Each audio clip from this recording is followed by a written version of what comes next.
But we act for Ripple and also Coinbase. But we also act for lots of projects as well. So we help startups, scale-ups. And I used to practice English law for about 30 years, but then it became so complicated. I thought, you know what, I'm going to go back to basics and practice offshore law. I think that really, really helps to get a good perspective on things, though, having both of those aspects covered. And then lastly, but certainly not least, we have Ben Mendelsohn, who is from Founders Law. Ben is based in the UAE and is a specialist in working with early stage crypto businesses. Ben, would you like to tell us more about your work? Yeah, that was a perfect introduction, actually. Yeah, I'm a solicitor. I head up the crypto practice at Founders Law. And I'm also on the ground in the UAE at the moment, kind of heading up our legal expansion there. So it's great to be back in the UK just for a couple of days. My day-to-day involves kind of supporting startups and scale-ups across EMEA, not just on the crypto side, but kind of all commercial tech support. And yeah, I've been in the crypto world for about 10 years now. It's been a wild ride, but I wouldn't swap it for anything. I agree with that. And to introduce myself, I'm Lisa McClory in the legal team at CMS. We're a law firm based in London, and likewise work with crypto businesses. So just asking you all really what the main things are for crypto startups and founders. What things would you say are the main areas that people need to know? Should we start with Ben? Tell us kind of for a startup, what are the top legal points to be aware of? Yeah. So, I mean, I think first step is understanding the regulatory landscape. The UK is moving from a kind of light touch regime to a far more mature, comprehensive legal framework. It's definitely pro-innovation, but yeah, quite a lot of regulatory oversight and a definite preference towards consumer protection. But if you're, running a serious, transparent crypto business, the UK is very much kind of open for business. So I think, first things first. I think I would say this, but get yourself legal support early. Find yourself a crypto savvy lawyer, because trying to retrofit legal support is risky. It's expensive, and ideally you're baking in, the legals into product, tokenomics, fundraising, and kind of all of that stuff. I think the next thing is knowing what's coming down the tracks. So, there are regulatory updates happening all the time, sometimes weekly. So get ready for stablecoin regulation, increased oversight of crypto exchanges, market abuse rules, and a kind of recently proposed prohibition on borrowed funds for purchasing crypto, which is going to affect the kind of consumer side. Understand financial promotion rules. That's a really big one, and you really don't want your products and services to fall kind of foul unintentionally of those rules.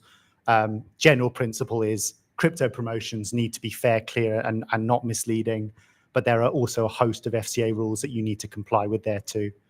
And I think the final thing is make the most of the fantastic sandboxes that they have in the UK. That is a awesome opportunity, not just to kind of test your product, but also to engage directly with the regulators and to shape policy yourself. Thanks very much. I think it might be good to move to Anya actually now from there, just to talk about what you're seeing around financial promotions. That was something you mentioned. Perhaps you could tell us more about that, please. Yeah, sure.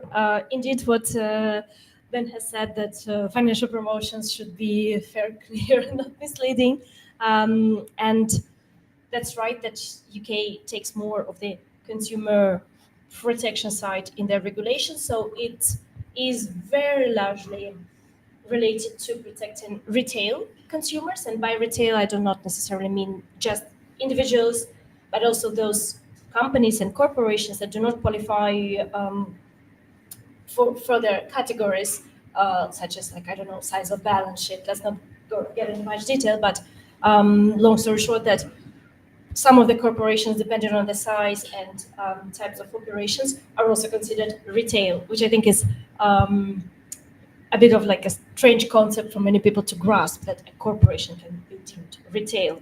But yeah, indeed, to be able to offer crypto to the retail consumers in the UK, you have to be either yourself on the FCA crypto register, which is quite a milestone to be to get. Ajax was the first company to be on the FCA crypto register, actually. And another option would be that you are approved as an offshore entity, and in some rare occasion as the UK entity, by the Section 21 financial promotions approver. We actually happen to be the biggest and one of the few authorized Section 21 FinProms approver on the UK market. Not all approvers are authorized. And we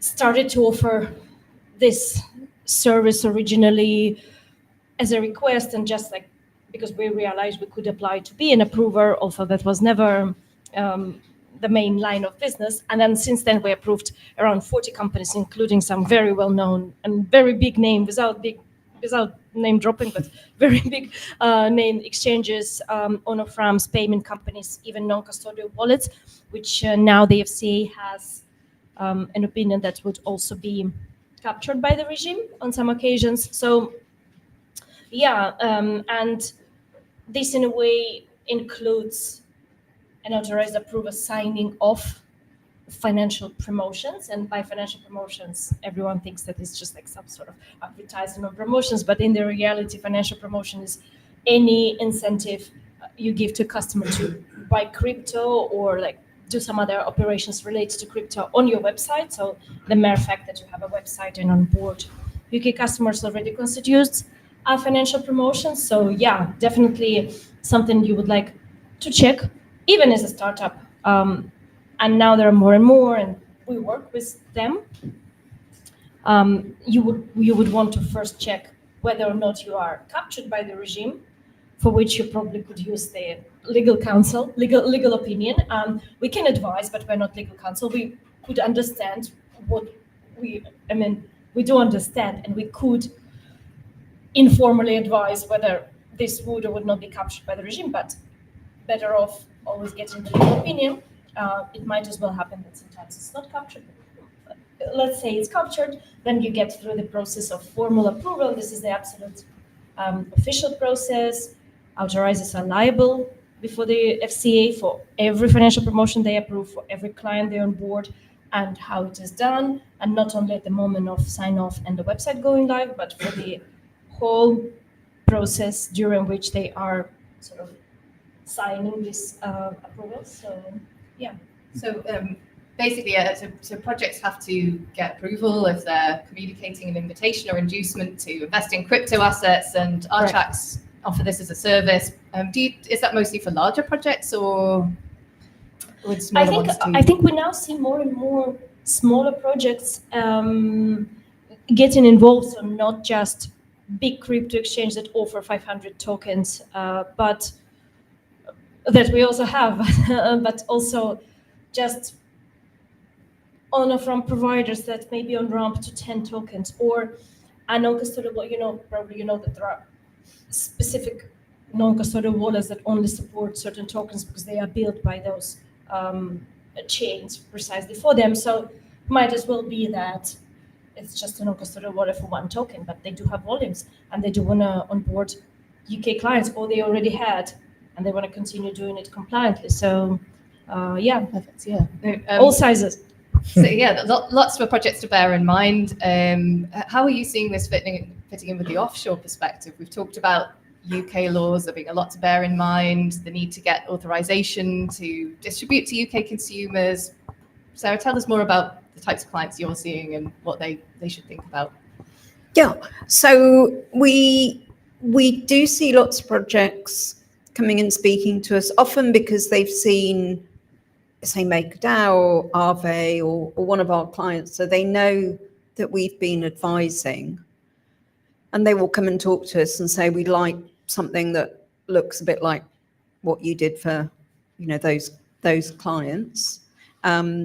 We also see lots of clients who, have taken advice in the UK, found that actually they might be not able to operate from the UK, or just that they're not at a stage yet where they can devote lots of resource to operating in the UK, partly for the reasons you were mentioning, and you were mentioning, the whole panel mentioned that there's lots of compliance deliverables, and they don't necessarily go away if you, say, take a Cayman Foundation or a Bermuda company. They won't go away, but what we find with a lot of clients is when they're in sort of startup or scale-up mode, operating from an offshore entity, as long as they do it in a compliant way, they have fewer regulatory deliverables at that stage. And I guess crypto businesses are by default often quite global. Are you seeing people coming to offshore locations perhaps for practical reasons as well? I know there's hundreds of Cayman foundations. That's a really recognized model. I suppose some projects might think, that's tried and tested. Perhaps we'll opt for that as opposed to an onshore vehicle for. Yes, I think to your point, Ben, we have seen certainly lots and lots of businesses that really are looking for the right home to start out. And Bermuda, for example, has had they call it digital assets regime, but they've had a crypto regime and lots of certainty and lots of government policy saying, yeah, we definitely want crypto to be part of our economy. We want it to be regulated in this particular way. So for the past 10 years, there's been a lot of regulatory certainty, and the jurisdiction has really, welcomed businesses that, want to start out there. Its law is, to your point, they've got sandboxes, they've got lots of different ways that early stage projects can really get going without having to spend a lot on legal. And then once they get up and running and are more successful, then they can sort of go into a different kind of sandbox. And like Coinbase, for example, they've got the all singing, all dancing, non-sandbox types of license. So certainly, to your point, Lisa, legal certainty, regulatory certainty, obvious government policy about what the government wants, what it's would think should possibly go to another jurisdiction.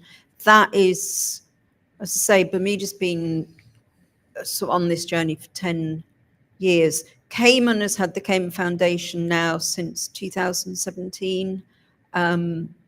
Typically, that won't be a regulated vehicle, but the devil's always in the detail with reg. As you say, Lisa, there are hundreds of foundations now, so there's legal certainty about what the model is, what it works for, what we wouldn't suggest a Cayman Foundation for. Yeah. And some of the common challenges, like how do you work with decentralized voting systems, that sort of can these vehicles hold crypto assets, would presumably have been worked out more. They have. I think the other thing to say is Cayman, even though it's a very, very tiny place compared to the UK, there's a lot of people who've moved there to support crypto businesses, and in particular crypto foundations. So there's lots of people who've started businesses who'll provide directors for you. They'll provide the people who do the accounts. They'll provide all the ops side. There are even businesses that will advise you on how to motivate people, where you have a DAO and there seems to be fewer people voting. So there are organizations who specialize in how to motivate people to vote. So there is this highly developed, very professional community that's grown up to support the operations of Cayman foundations. Fascinating how it will continue to evolve in future as we see more maturation of onshore regulatory frameworks too. Thank you, Sarah. Ben, could I ask you, I know that you're based also in the UAE, and we're very fortunate that you happen to be here for 2 days and we've pulled you into our talk. Please could you tell us some more about the comparison between the UK and the UAE? I hear that lots of businesses are choosing to be based there, so perhaps you could shed some light on why that might be and how that compares to the UK. Yeah, sure. I mean, there's a bit of a healthy competition here between BVI and Caymans and UAE, but I think I think the point is that there are a lot of considerably more crypto-friendly jurisdictions to choose from, and I think if you look at the UAE, they have absolutely prioritized speed and competitiveness. They have a very high risk appetite, and the result is a significant amount of businesses moving to the UAE and also growing up and building there from the beginning, from scratch. The main regulators, the likes of VARA in Dubai and the ADGM in Abu Dhabi, are issuing licenses at a considerable rate under a clear kind of regulatory framework. So I think if you favor speed and you want to do a bit of experimentation, the UAE is absolutely fantastic. And it's really exciting to see. I think the UK, in contrast, is definitely moving a little bit slower. They got some work to do, but the UK is clearly not in the race to be first. They are far more concerned with building trust. Their priority, as I see it, is building legal certainty and institutional credibility. So, maybe the UK isn't best placed to kind of move fast and to break things. But I think that if you are a business in it for the long run, you're interested in having access to capital and building institutional grade infrastructure, I think that the UK is still a really exciting place. And I think there's going to be a lot more clarity coming down the pipeline. Yeah, I mean, we've definitely seen some really good work coming from the Law Commission, haven't we, on clarification of when digital assets are property, and on DAOs and how they fit into existing legal frameworks. Is that being, I suppose, thinking about what that's building is maybe a framework for security tokens for larger institutional projects? Are you seeing interoperability with the UAE on these questions? Yeah, absolutely. I mean, I think it is getting a little bit harder in the UK. There was, up until recently, a little bit of maybe a loophole or two where a UK business could have a presence in the UK, but kind of cater to the UK market from an offshore entity, something in a more crypto-friendly jurisdiction. That is being closed off, and I think it's really important for UK startups and startups who are interested in launching in the UK from a crypto perspective to commit to the UK market. It doesn't mean that you can't cater to the UAE market too, and there is an absolutely fantastic market for that. A lot of clarity around tokens and whether you're offering security tokens or utility tokens and the like. But if you want to cater to the UK market, I think that the general rule here now is that be super transparent and basically follow the regulatory guidance. Thank you. Yeah, that's certainly it'd be interesting to see how that develops, and whether we see more guidance on what transparency means in the context of decentralized structures and things like that. I know that the FCA is conducting workshops presently, and some of us are attending those in coming days. So watch this space, I suppose. And as you say, the UK is definitely in it for the long run. So just thinking about further comparisons that we could make, perhaps you might talk us through, by comparison, the user journey for somebody. If you choose to be in the UK, you want to issue a token through our tracks and get approval. What would you need to do and get organized with? Well, not in terms of issuing the token through us. Approval. We can help with tokenization, but that's a whole different topic of the panel. In terms of getting approval, well, honestly, it's just to get in touch with me, with overall team, and we'll walk through. But it's just 3 steps. First, to be onboarded as a regulated entity. Obviously, we're doing extensive KYC, KYB, so that's not different for FinProms either. So that's going to be the first part, and that's largely to be confident that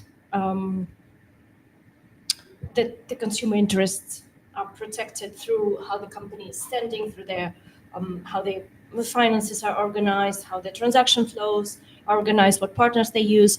The second step would be the actual approval of FinProms to ensure that they are not misleading, clear, transparent and not misleading. So all the good things, and then like to bring them sort of in the compliance with the FCA FinProms regulations. Certain words should be removed, certain things should be added, such as some warnings, past performance information. And then the third part would be the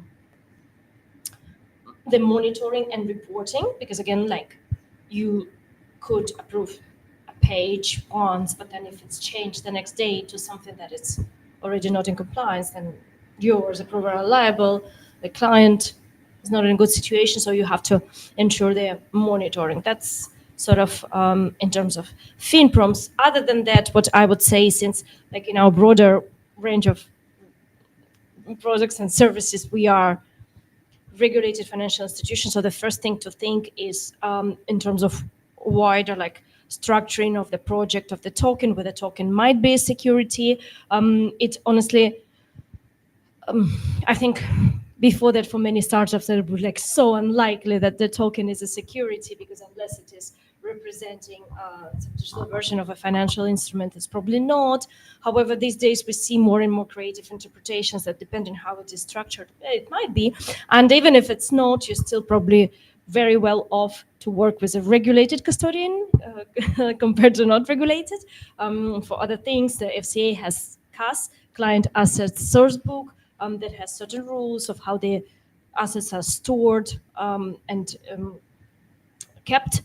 So that's also definitely something to consider, on top of other things like, I don't know, maybe your transactional flows, how you own off-ramp, the clients who are your partners, whether your counterparties whom you work with in the whole transaction flow, sort of, they are also compliant, because FCA requires not only you to be compliant, but also all your partners to be so.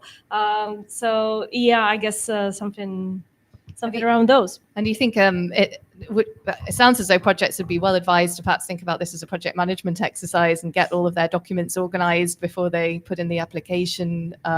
It sounds like there's lots and lots of different things. We've talked about due diligence. Yeah, well, there is no application. Application is more towards the FCA. There's no application to. So application to Archax to affect. Right. Well, yeah, we don't really have applications. We just speak to everyone who is interested. It's not a conversation. Yeah, just to have a conversation.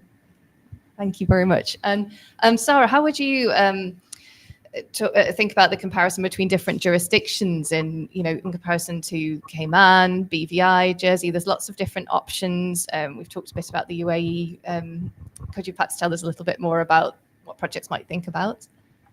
Yeah, I think we always talk to projects about like what are your goals? Do you have any goals? Do you have any timelines? I mean, some of the projects we talk to, the founders have got very clear idea that, in 5 years' time, they will have wanted to sell the business or at least get other investors into the business. So a lot of it that we tend to see is sort of working backwards from like, what are your goals, and does offshore really satisfy those goals? So to your point, Anya, about the token, a lot of the projects will want to issue a token. And so we ask about like, what is that part of the, is that part of the overall project? Have you thought about fundraising? Do you have investors? So the whole, who are all of your stakeholder questions is kind of key, I think, in working out like whether or not offshore is going to work. And then again, from from each jurisdiction's perspective, like we have a sense of what's coming down the track. So if say a project says, oh yeah, we've been speaking to all these people and they've told us, Cayman is very good for this. Like we will then say, well, actually there's a law change coming down the pike. So you probably need to like forget about like what the past looked like. You need to be sort of legislating a little bit for the future. But I think to your point, Lisa, a lot of projects will have an appreciation of the fact that essentially many of them will be running a global business, whether or not that is really a goal, but that is the reality, right, of the business. All of you, you are all running a business and it will be global if people anywhere in the world can access it. So a lot of what we talk to with our clients is like, what is what we call risk appetite? So, how much are you comfortable operating in a sort of regulatory gray area? Do you want a lot of legal certainty? Do your investors want legal certainty? Who are your stakeholders and do they want legal certainty? So for a lot of our projects, as I say, if they're startup and they've got people sitting here in the UK, that can't just be ignored. So we'll work with the likes of Lisa and CMS to explain that if you've got people here in the UK, there are consequences of having people in the UK, and just moving parts of the business offshore wouldn't necessarily sort of fix some of those points of attention. That's very, very much facts and circumstance, isn't it? Every project's got their own sort of approach to, where their particular markets are, depending on the type of sector they're working in. Ben, have you come across divergences in choice around structuring too? Around just thinking some projects think we'll put IP rights in maybe Cyprus, or they'll perhaps have a trust, and it very much depends on their approach to decentralization as well, I think. Yeah, I mean, I think that there is a really common misconception in crypto when it comes to decentralization. This idea that if you're decentralized enough, you can perhaps kind of bypass some of the regulations. And, this just, unfortunately, for the most part, especially in the UK, is really, not true. So the UK, for example, the regulators are taking a kind of increasingly kind of function over form approach. So if it walks like a financial product and it talks like a financial product, it's probably going to be interpreted like that. And regardless of whether you're wrapping it right in DeFi or DAO or Web3 language. I think sometimes the regulators are asked to look for a point of centralization, and it's just waiting for the clarity over what that actually means. And there's clearly some projects like Bitcoin that are fully decentralized, and you think, well, okay, what actually is there to regulate, because there's lots of separate components, versus some projects may have hidden points of centralization and actually be running a product or service. That tends to be the way that we see it. And I think we plan to talk a little bit more later in depth about this emerging understanding of what decentralization means and regulatory touch points. Yeah.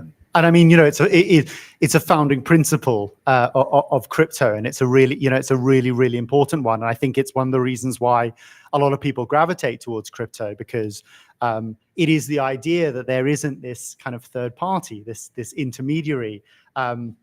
And you're kind of turning that all on its head, right? If you're involving regulators.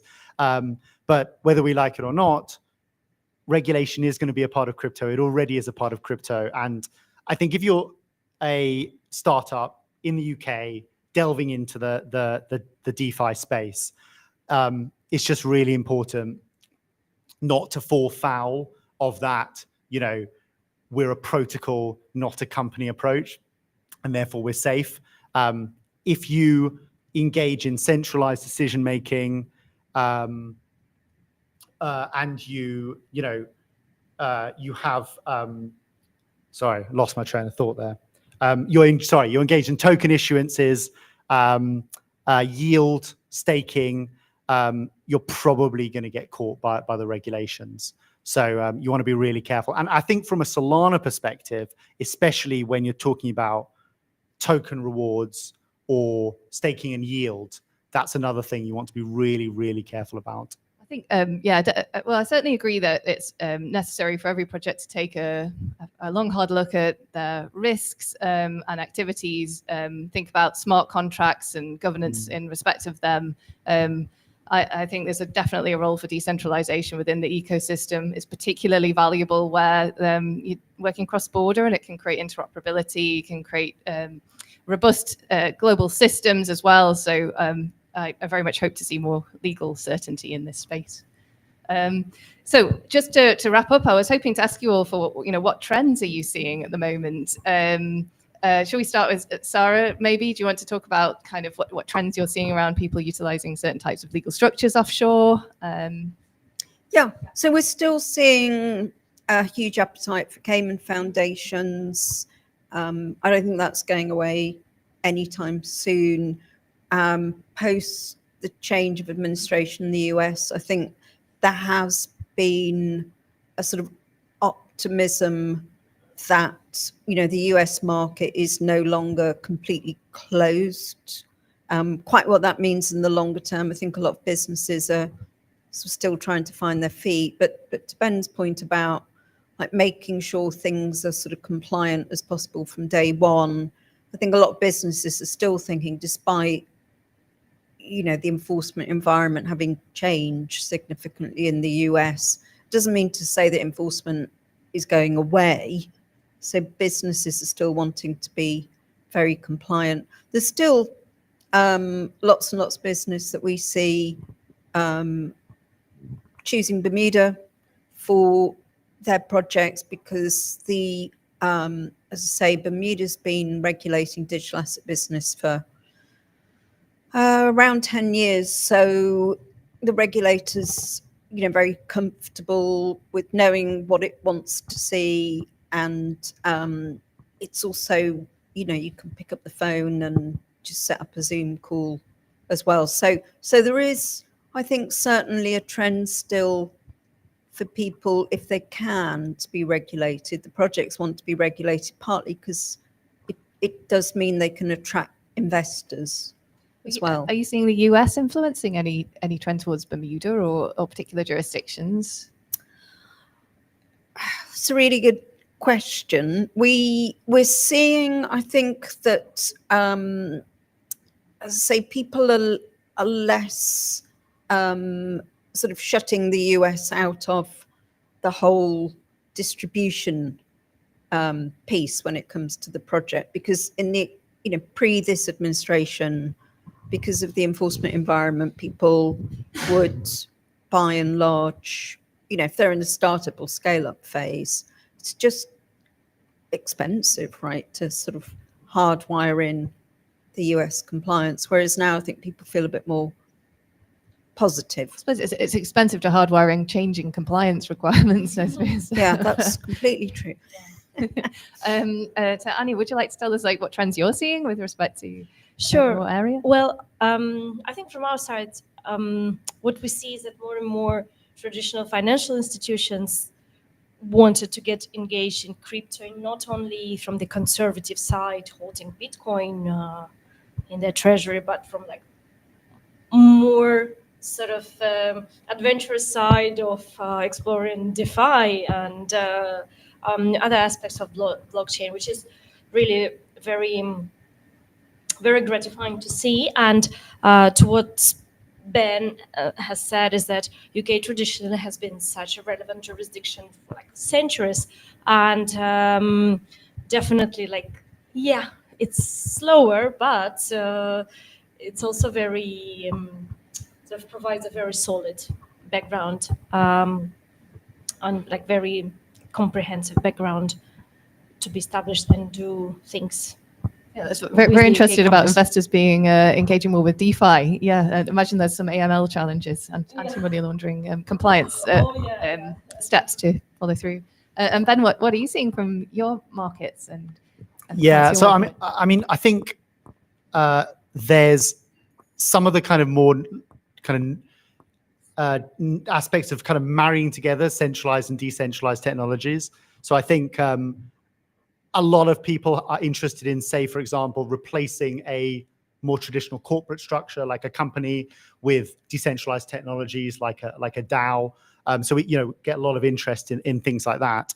But I think one of the main things I suppose I was pleased to kind of come here and talk about was a renewed interest in the UK, and is even in the last couple of days. There have been updates, most recent updates in kind of this month, with a lot of kind of new clarity around legislation. And even in those couple of days, the amount of new interest in the UK, when we obviously saw quite an exodus from the UK of a lot of kind of reputable, actually for the most part, and kind of really exciting crypto businesses, it's really great to see, renewed interest in the UK market, and an opportunity to kind of make the most of, a huge amount of capital and institutional knowledge that you have in the UK, especially in the City of London.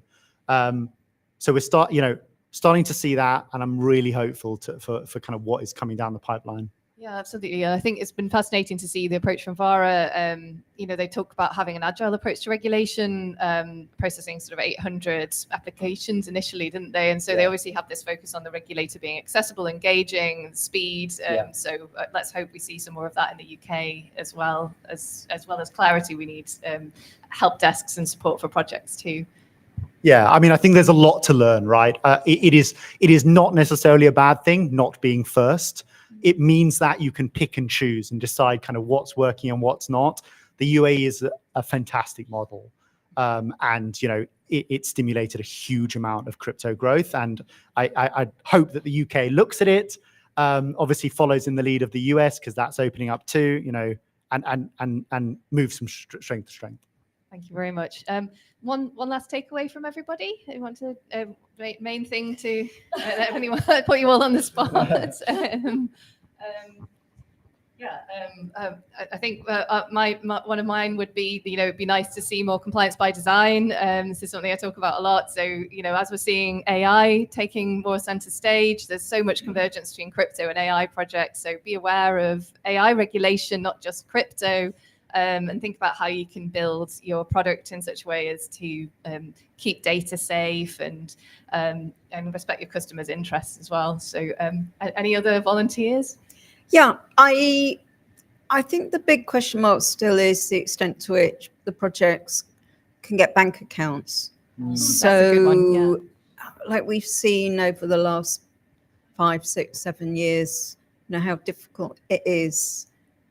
Or if the project gets a bank account, then when the bank finds out it's actually touching crypto, then the account gets frozen. So I'm not saying that's a bad thing or a good thing from a bank perspective, but obviously from a project perspective, like business can't really work like that. So I think the big question mark is, will the change in administration make a difference to whether or not, essentially fiat bank accounts, and particularly those that clear dollars, will become available? Because I know from talking to lots of projects, it's very difficult to operate without fiat banking. Thank you. Ben?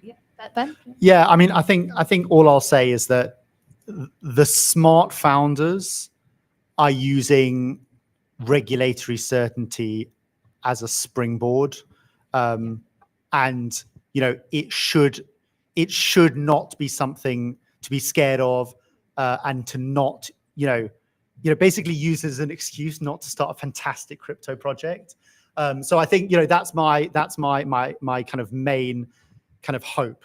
That barrier to entry also is like it's a competitive advantage. Absolutely. It's your moat, as you're growing your business.